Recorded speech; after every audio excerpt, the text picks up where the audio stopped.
Samarqandda yo'llarga qaraydigan bir tashkilot bormi birorta? Qarshi-Turk, Samarqand katta mutasaddi tashkilotlarga tashab qo'yasizlar. Ehtiyot bo'lasizlar, shofir akalar. Qarshi-Turkda ikkita balonman yorilib ketdi.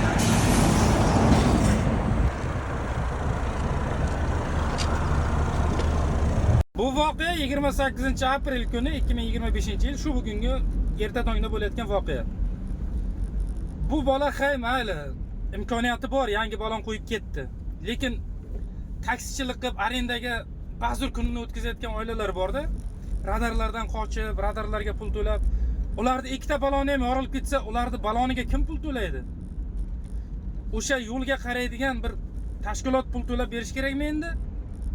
Chunki bizlardan yo'l fondiga pul olib qolinyapti-ku, afarmileniyada solayotgan gazimizda hamma narsasiga biz yo'l uchun pul to'layapmiz-ku, lekin nimaga biz chuqur yo'llarda yana zararga kirib ketishimiz kerak? Kim qaraydi bu Samarqand shahar mana Qarshi-Kurukdagi bo'layotgan voqea?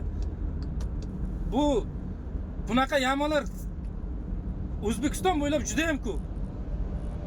Juda ham ko'p. Lekin biz yo'lga pul to'layapmiz. Lekin sifatli yo'lda yurmayapmiz. Qayerga ketyapti biz to'lagan pullar endi? Qani gapiringlar-chi?